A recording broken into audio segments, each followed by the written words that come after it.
So the country has been fracturing along some pretty specific lines for a little while now. The country has been basically taking sides on different issues. It started with tariffs that were good for the North but bad for the South, and then it started with abolitionists and a westward expansion and what that was going to look like. But basically at this point now we have the big moment in which states actually try to leave the Union. Okay, we have the election of Abraham Lincoln, which took place in November of 1860. And between November of 1860 and January of 1861, or his inauguration, which was March 4th, 1861, I don't know, we move it way back now to January. I wonder if this is why. I'm gonna have to look at the history of that because I don't actually know. But his inauguration wasn't until March, but during the period between his election in November and his inauguration in March, 7 different states seceded from the Union, declared themselves separate from the Union. And in February of 1861, those states began trying to form into a confederation. A confederation is a group of sovereign states that all agree to work together. At this point in 1860, there's another confederation in the world, and that's the Confederation of German States. So that's a thing that's happening in other places of the world. Eventually, that will become its own country and will become Germany. The Confederation of Southern States is supposed to be a group of states that rule themselves but have agreed to work together into the Confederacy. But it's very, very quick that they start to consider themselves a separate country. They declare a president and a vice president, and it begins to look very much like another version of the United States. In March, when Lincoln gave his inaugural address, he specifically made some very important statements that should indicate to us what he thought this was all about and what the North in general thought that this was about. One of the statements in his inaugural address, and an inaugural address serves a pretty specific function. After you've elected a president on his inauguration day, he gives a speech, the point of which is to tell you what to expect from his presidency. So it's a good idea to pay attention during people's inaugural addresses because they lay out what their goals are like right from the get-go. And it's good to come back about 4 years later and say, how's that going, you know, for an inauguration speech. But some of the things he said in his inauguration speech included, I have no purpose, directly or indirectly, to interfere with the institution of slavery in the states where it exists. I believe I have no lawful right to do so, and I have no inclination to do so. Now, Abraham Lincoln, as a senator, had voted against almost every measure that would have expanded slavery into the West, but he never voted for any measures that would have just ended it. He just wanted it to die out. He wanted it to stop spreading, and if it can't expand, it will die. So he did not believe that it was his job to end slavery in the states that were already slave states, but he did want those to stop propagating. He wanted there to be less of those as the country expanded west. The other thing that he said, the second part of his inaugural address, so I want us to get a nice clear picture. He's standing in Washington, D.C. He has taken his inaugural oath, and now he's giving a speech to the entire country.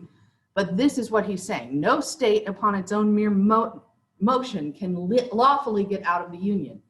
Resolves and ordinances to that effect are legally void, and that acts of violence within any state or states against the authority of the United States are insurrectionary or revolutionary. Okay, in other words, the people who are saying we are leaving the US, we are no longer part of it, are breaking the law by saying it. In his inaugural address, he says that. And then he says, in your hands, my dissatisfied fellow countrymen, and not in mine, is the momentous issue of civil war. So what is he basically saying in his inaugural address about the secession of the states that have already taken place? Right, because before he gives this address, 7 states have already seceded. 7 states have already declared themselves independent of the US. What is he saying to those states? You're declaring war, kind of. Yeah, that they've committed, they're declaring war, they've committed an illegal act, and that he has a responsibility to enforce the law on those who would do that. So if you read through his inaugural address, who is he trying to put a message to? Who's he actually speaking to? Is he speaking to the entire country in this part of the address? Who's he talking to?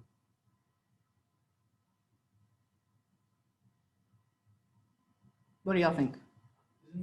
The people who've left. Right, the people who have threatened, who have declared secession, people who have left. And most of those are people who are advocating for slavery, but there are people who live in the North who don't think slavery should be illegal. So who he's speaking to probably directly is the citizens, the residents of the states that have declared secession who don't want to go to war. Because he's basically saying, you have a responsibility to overthrow those leaders who have put you in this illegal situation. You have a responsibility not to cooperate with them, not to rise up against the Union forces that come in to arrest them and put them down. You are, citizens of the United States living inside those states, and you still belong with us. I'm still your president. That's who he's really speaking to. So one of the first actions that he takes is to supply the Fort Sumter. Now, Fort Sumter is in South Carolina, which is one of the states that seceded first. It was the one that seceded in December. It didn't even wait to secede until he'd given his speech. The election came through in November, and South Carolina was like, and we're out of here. So Fort Sumter is actually being held by Union soldiers, and it is supplied by, the United States federal government, but it is inside the geography of South Carolina. So he sends word to the governor of South Carolina to let him know that he will be providing provisions and supplies for Fort Sumter. As a result, the South Carolina militia rises up and surrounds and takes all of the forts in Charleston Harbor. All of the forts except Fort Sumter. So they surround and take all of the forts.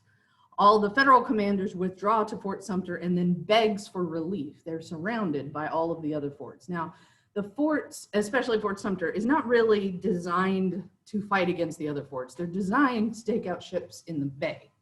All of the cannons are pointed at the ships in the bay. So Fort Sumter is in the middle of the water here, and it is designed to basically guard against invasion from the ships coming in. But the Confederate forces of the militia of South Carolina has taken all the forts on the shore, and they're all pointed at Fort Sumter, which makes it impossible for the federal government to resupply that fort. The interior of the fort is mostly wood and therefore is highly flammable. And so they are constantly putting out fires as the forts on the coast fire into the fort.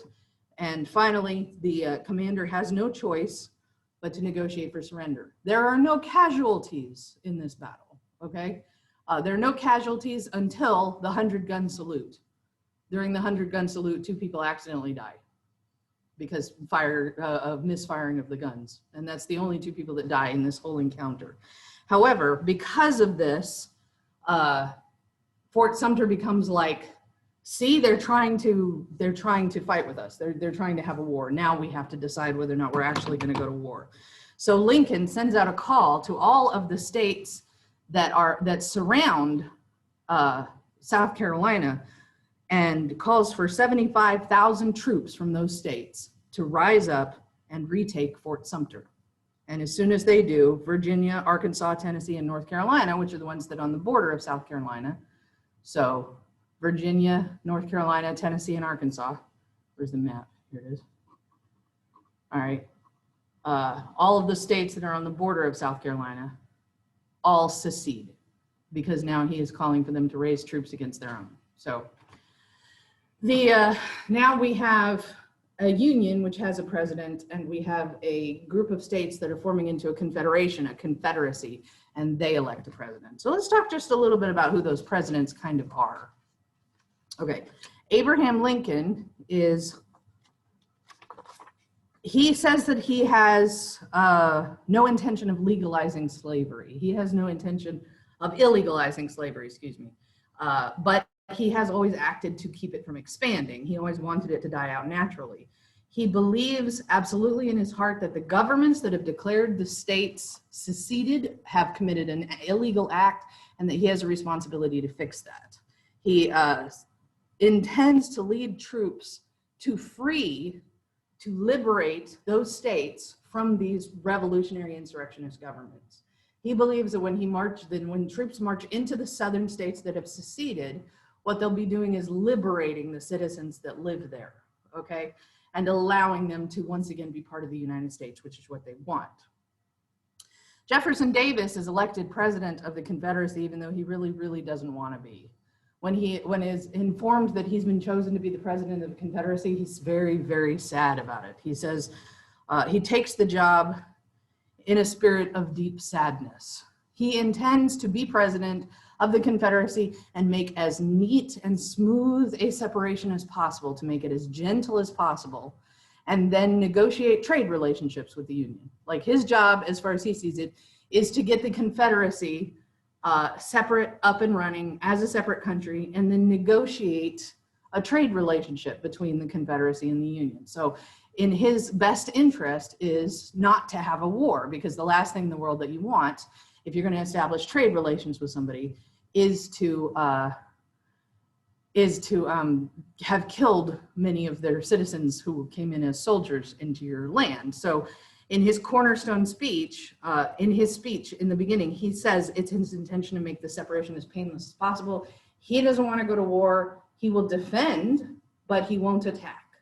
So the Confederacy has no intention of attacking. The Union doesn't see marching troops into the South as an attack. They see it as removing illegal people from, stopping illegal people from doing an illegal act. But the vice president of the Confederacy is very explicit in his beliefs. And he gives a cornerstone speech, something called the cornerstone speech, in which he says these words, specifically about the nature of the Confederacy. Its foundations, its being the Confederacy, its foundations are laid, its cornerstone rests upon the great truth that the Negro is not equal to the white man, that slavery, subordination to the superior race, is his natural and normal government. This, our new government, is the first in the history of the world based upon this great physical, philosophical, and moral truth. So according to the vice president of the Confederacy, the whole point of the Confederacy is to have a government that protects the superiority of white men and the inferiority of other races. That's the point of this government. And every law that they make should be reflective of that.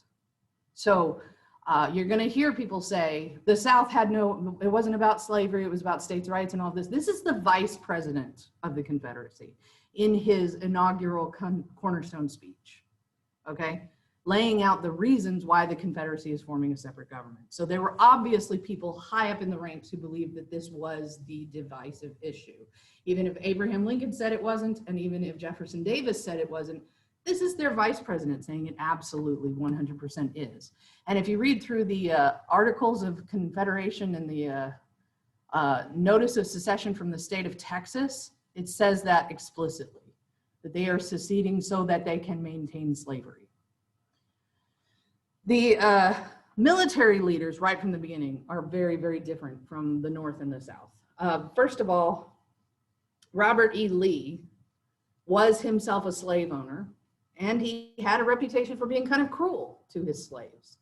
He punished his slaves by separating his family. He punished runaways sometimes himself by carrying out whippings himself. He had a reputation for being kind of cruel as a slave owner. Now, he's a product of his time, blah, blah, blah, blah, blah. But in a minute, I'm going to tell you why that doesn't matter. But he is a part of that old Southern aristocracy, and he is an old alumnus of West Point. Now, you remember West Point was formed by Thomas Jefferson, slave owner from Virginia, was formed by Thomas Jefferson in order to train the best officers so that they wouldn't have to maintain a standing army.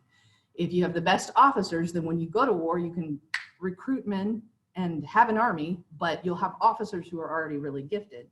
And the officers from West Point are the ones who went and fought in the Mexican-American War. So the best trained officers in the country have already fought together in a war not that long ago. It was like 10 years ago that they fought in this war together. And Robert E. Lee is one of the most respected of the West Point alumni. He is one of the highest ranking, class after class after class of graduates, knows exactly who he is, and if he waves his saber in one direction or the other, they're going to follow him. He is in a tough position. He's actually in Texas when the secession happens. He's serving in sort of the frontier line in Texas. And he returns to Virginia, and they ask him to help rally these 75,000 troops that are supposed to take back Fort Sumter. And he refuses. He says he can't bring himself to, that he can't bring himself to turn his weapon upon his own Virginians. There's no way to do that. How can I draw my sword upon Virginia, my native state? So when he makes a decision to support Virginia, a lot of West Point officers follow him, okay? One of them is Jeb Stuart, who fought with him. Jeb Stuart was also old Southern aristocracy. He can trace his lineage all the way back to the Revolutionary War. He's a West Point graduate who was nicknamed Beauty in school. He was, as a graduate, he was nicknamed Beauty by his classmates. When Robert E. Lee was the superintendent of West Point, he was a student and he made friends with him. He's a class of 1854. He was too young to actually fight in the Mexican-American War, but he became Robert E. Lee's aide-de-camp after that. So he was there when Robert E. Lee arrested John Brown in Harper's Ferry. He was there with him when he arrested John Brown. Thomas Jackson was not Southern aristocracy. Thomas Jackson was pull up by your bootstraps, member of the lowest class of farmers. He was an impoverished orphan when he grew up. And in his entire life, he only owned 6 slaves. 3 of them were given to him as a wedding present. 2 of them asked him to purchase them because they knew that he would be fair and he would give them a chance to work their way out of slavery. And one of them he bought off of the auction block because she was a disabled little girl and he felt sorry for her. So those were all the slaves that Thomas Jackson ever owned. He saw to it himself that those 6 slaves and all of the slaves in the community in which he was prominent received education. And he came down like a ton of bricks on any cruelty he ever saw. So when people say Robert E. Lee was a product of his time, I always point to Stonewall Jackson and say, was he? Because they were both in the same time. But anyway, at the Battle of Chapultepec during the Mexican-American War, Jackson earned a reputation because he refused to carry out what he considered to be an immoral order to execute prisoners. And as a result of that, he earned a reputation for being kind of a troublemaker. He managed to go to West Point, and he started off at the very bottom of his class and managed to get ranked number 17 by the time he graduated, which is not bad when you're talking about a class of about 500, to be number 17. So he worked his way up. And he ended up being a military strategy teacher at West Point, but they didn't really like him as a teacher because he memorized and recited his lectures. Now, I practice my lectures and I recite them a little bit, and you'll have teachers who do that. But if you interrupted me and to ask me a question right now, I would stop and answer your question. If you interrupted him, he would have to go back to the beginning of his lecture and start over. So, and he got very angry when students did that. So he wasn't very well liked as a teacher. He treated questions as a form of insubordination, and anybody who tried to make a joke or be funny, he punished. He tried to get one particular prankster expelled from school. So he wasn't very well liked. And he was also probably suffering from OCD. He had some issues. He was a raging hypochondriac. He always believed he was on the verge of getting sick. He constantly had trouble with his sinuses and his arthritis. And he spent as much time as possible standing up because he wanted to keep all of his internal organs in the right place. If he had to sit down, he would sit down with one hand raised to make sure that blood kept flowing to his heart. I guess it would be that way, right? His left hand. So he had issues, but he was a really tremendously good military commander. So he wasn't very good in the classroom, but he was a great military commander. On the other, this is right here, this trifecta. This was a powerful 3 group of people. This was a people that were well respected by their men. They represented everything that the South had to offer because they were Southern aristocracy, and then they were the poor people pulling themselves up by their bootstraps and achieving greatness, even though they had all of these. This is everything the South had to offer. The North kind of patched itself together out of what was left when Robert E. Lee took all the best of West Point with him. And I'm not saying that the officers of the Union didn't have their own, but Lee actually kind of took the best of the best with him, and the ones that he left behind. So we had Winfield Scott, who was very old world Virginia, like he was Robert E. Lee's commander at one point in the War of 1812. He was commissioned by Thomas Jefferson. This man has been around for a while. He's like an old fixture. He helped to lead the Trail of Tears. He helped to, he advised against trying to hold on to Fort Sumter. He believes that the separation should be peaceful, but he fights on the side of the Union. The presidents haven't always trusted him. He was commanding general under President Tyler, but President Polk hated him very much, you know. So he's kind of who Abraham Lincoln is stuck with because he's always been there. So, and he's kind of in charge of everything. George McClellan is the wealthy son of a Philadelphia surgeon. So if you go back to the very beginning of what we were talking about, you remember that, you know, the South is settled by Anglican aristocrats and the North is settled by Puritan, educationally kind of, you know, elitist people. He is the son of that. He is the son of a Massachusetts Bay family.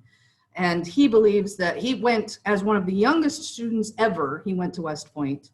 He was too late in the Mexican-American War. He was too late to be there in the Monterey action, and he got sick with malaria a lot. So he doesn't really have a lot of good wartime experience, but he did serve under Winfield Scott, so he gets appointed to be head of all of the moving parts of the Army, like right from the get-go, even though he himself doesn't have a lot of war experience.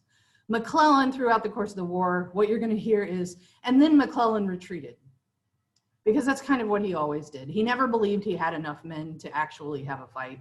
So he would look out, and if there were Confederate forces gathered someplace, he'd say, I'm about to take them on, but I need you to send me reinforcements first. And over time, he retreated so many times that finally he was just replaced. Thomas Hooker, and then the Ulysses S. Grant. Ulysses S. Grant is a part of that Western Valley. He's Ohio River Valley tradesman. So the people that crossed straight through as soon as they became immigrants into the country and went straight through the mountains and took small jobs in the Ohio River Valley. He has no connection to old Massachusetts, and he has no connection to old Virginia. He is just the son of a tanner and his wife. He got into West Point because his father had some friends who had some friends. So he graduated class of 1843. And the whole time he was fighting in the Mexican-American War, he was telling anybody that would listen to him that it was unjust. But he still did his duty. But he made lots and lots of enemies. So these men agree on very little, okay? They don't like each other. Winfield Scott is too old. He's past his prime. McClellan is an elitist who has more respect for Lee than he does for Grant.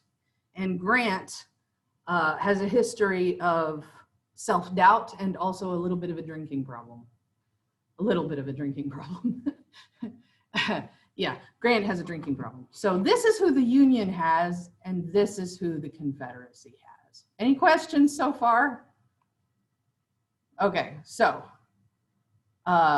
propaganda immediately begins to circulate among the Confederacy about their Trinity, that they have the Father, Son, and Holy Spirit fighting for them. Father, General Robert E. Lee; Son, General Stonewall Jackson; and the Holy Ghost, because he runs the cavalry, so he moves more quickly than the other units.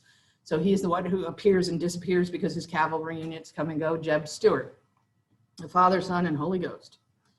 Okay, so as soon as Fort Sumter falls, the Union puts pressure on the president to send troops into Richmond and take Richmond, Virginia back, because it's right there on the border. It's very close to Washington, D.C. So they need Richmond, Virginia back. Union troops march into Virginia and meet Confederate troops on the road to Bull Run. And the way that it happens is very sloppy. Both sides have about 18,000 very badly trained men. The Union troops move into position really slowly. They move in so slowly that the Confederate troops have time to arrive by train to the battlefield. Nobody thinks this is going to be a serious battle. They're going to face off. There's actually picnicking. This is one of those battles where people actually show up from the local town to watch the battle because they don't think it's going to be that serious. When the Union finally does attack, the Confederacy is probably about 15,000 strong, and the Union expects to just bowl them over and force them out of Richmond, and then they'll hold Richmond, and that will give them access to a lot of the South. That'll be their staging area. But Thomas Jackson orders his men to stand their ground no matter what, which nobody was expecting this early in the fight. Nobody's expecting a stand and die order from a general in the South, but Thomas Jackson gives one. So he is standing like a stone wall. That's where he got the nickname Stonewall Jackson. There is Jackson standing like a stone wall. Let us determine to die here and we will conquer, rally behind the Virginians. Because nobody believes that anybody wants that kind of war. They just want some positioning and some, chess playing, and then they just, fall apart. But what actually happens is that when he refuses to give his ground, the Union forces flee. They run back to Washington, D.C., sort of in disrepair and disheveled, I don't know what's the word, disorganization. They basically flee back to Washington, D.C. to be like, hey, these guys are serious. They actually want to fight. And as a result, the Confederate forces technically win, although they're just as surprised about that as the Union forces. So this is the first big battle of the Confederate forces versus the Union forces. And this is the way it goes. They're both confused on the field. They both are slow to move. Nobody has a real strategy. And the only reason that one side won and the other one lost is because Stonewall Jackson's men stood their ground and the Union forces retreated. So this is the first indication that this isn't going to be a simple thing. Oh, and I have all of that. I didn't realize I had all of that on a slide that you could read. Okay, well, that'll be posted later anyway. Many society matrons went to watch the battle and ended up being captured after the Union loses, and then they were forced to become nurses for Confederate forces. So they were there picnicking, but then they were like, oh, we lost. And they became captured by the Confederate forces and forced to be nurses. But anyway, the North is defeated, but then the South didn't pursue them. If they had retreated in any kind of organization, they could have retreated to defend Washington, D.C., and then the Confederate forces wouldn't be able to take Washington, D.C. But they didn't. They retreated in chaos. And as a result, the Confederate Army could have marched in and taken Washington, D.C., but they don't. Do you know why they don't? Does anybody know why the Confederate forces don't just march in and take Washington, D.C. at this point? They were defending the Confederacy, not attacking the Union. That's exactly right. Their goal was to defend, not to attack. Under President Jefferson Davis, they had made a decision not to attack. That's going to be important later. Okay, so Winfield Scott, the old fat guy who had been there forever, his plan for defeating the South was called the Anaconda Plan. His idea was that if you cut off the South from everything that they need, which we know can work because they always complain about that whenever there's a tariff, that they have to buy everything from outside the South so that they can keep producing their cash crops. So if you close them in and don't give them access to any of the things that they need, then eventually they will have to surrender and renegotiate their position. So this is called the Anaconda Plan because his plan is to basically send Union troops to basically surround the entire South and cut them off. The blockades at sea, so they can't be supported by European countries, and it makes it difficult for them to march. The only way for them to march troops into the North is through pathways that the North already has guarded.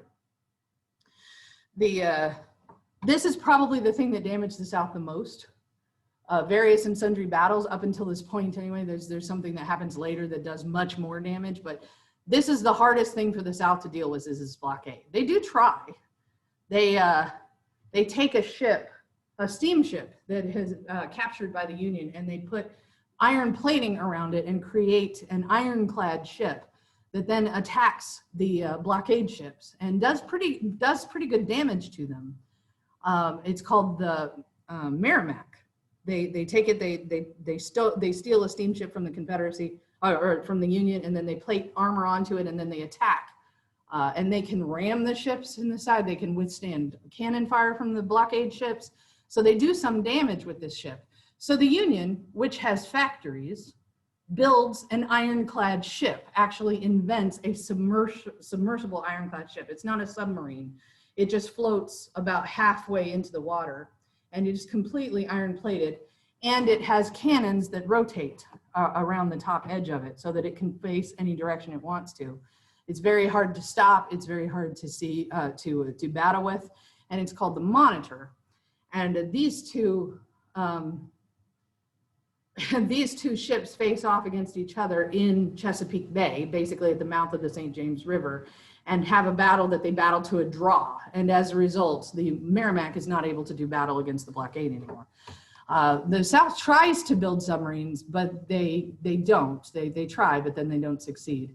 And the North has the potential to build more, but they don't want to because they'd rather have their factories going in other directions. So it's basically, oh, are we going to do this kind of battle? Because if we do this kind of battle, this is what it's going to look like. Oh, maybe we shouldn't do that kind of battle then. That's basically the Monitor and the Merrimack fighting. Jackson looks at this Anaconda map himself. He looks at this and he decides that, and we're talking about Stonewall Jackson here, he decides that his best defense is going to be to march forces in the Shenandoah Valley, which is the part of Virginia that's just on the other side of the fall line. So he begins to march his troops and lead a series of campaigns in the Shenandoah Valley, and he has victory after victory after victory, partly because he often surprises the troops, the Union troops, and partly because he refuses to let his men back down. And so they know when they go into a battle that retreat is not going to be an option, and so they fight. And he's an inspiring leader, even though he was a crappy teacher. He's still a really inspiring leader on the battlefield. He always rides into battle with one arm raised because he believes that otherwise his heart won't get any blood. So this one, I guess. He always rides into battle with one arm raised, and as a result, he's really easy to find on the battlefield. His men rally to him, so he maintains unity on the battlefield. He has several major victories as a result of that, and he becomes the thing that Union soldiers are scared they're going to meet. Up until Ulysses S. Grant comes down through Kentucky to stop his advance in the Shenandoah Valley at the Battle of Shiloh. Ulysses S. Grant figures out that the key to this is to have headquarters, places that you can resupply, so he takes forts. He takes 2 forts in Kentucky, in northern Tennessee, and then he uses the cannons from the forts to attack the major railroads of the South, which means that supplies from the South get cut off. And there's a fight at the Battle of Shiloh, there's a fight in the peach orchard in which cannon fire is used. And this is the beginning of something that you're not going to see in Europe until World War I. Anybody know what it is? When cannons are firing. Trench warfare? That's right, trench warfare. This is the beginning of trench warfare in America, is in the Civil War. Trench warfare doesn't start in Europe until World War I. And the reason for that is because of the use of cannons on troops instead of using cannons to fire on buildings or on ships. Ulysses S. Grant uses cannons to fire on the groups of troops, and they have to dig in and find cover for themselves. So this is the beginning of trench warfare. The Battle of Shiloh, 13,000 Union die and 10,000 Confederate soldiers die. It's considered a Union victory, even though it's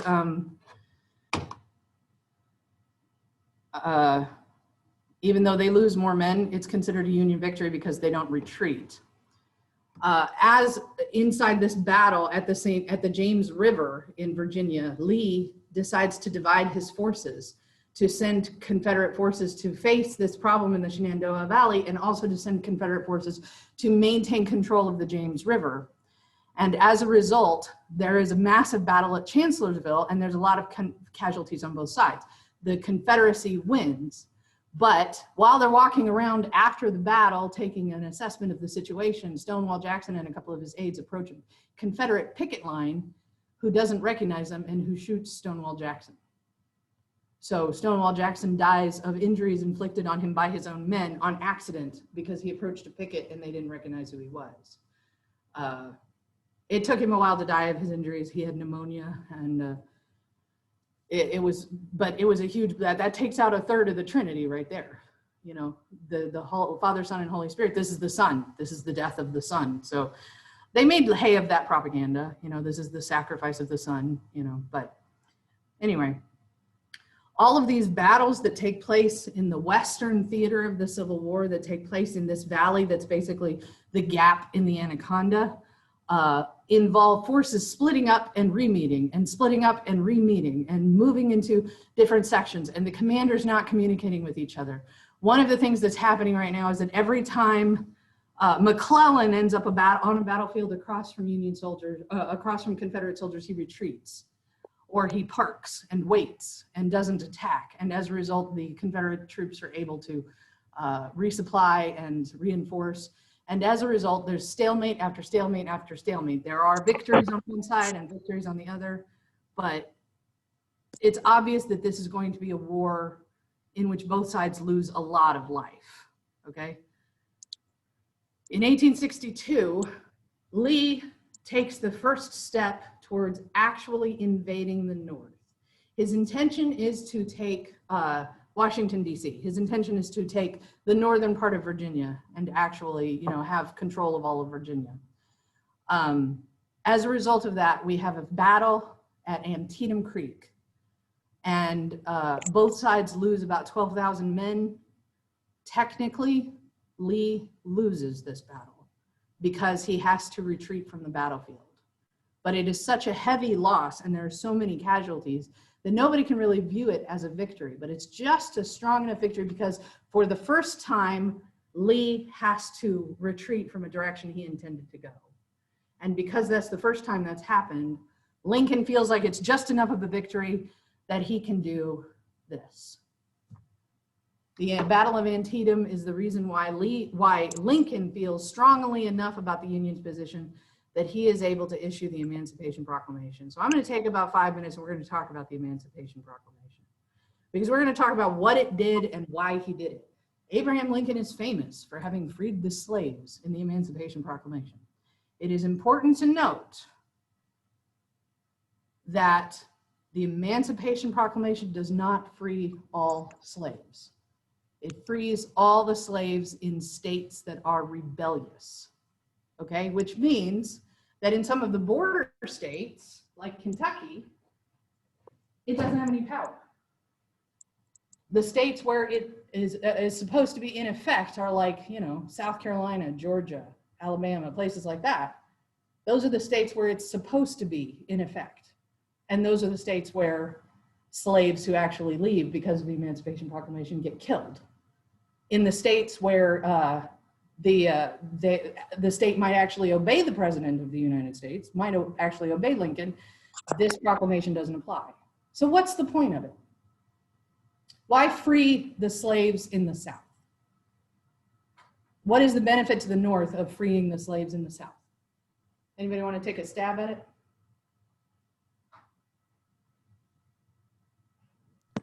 Since they're not a part of the U.S., I don't know how much it accomplishes, but it almost seems like it's kind of daring them. Okay. Kind of like a provoking kind of thing. Right. So it's kind of a bold move, like we weren't gonna. Go ahead.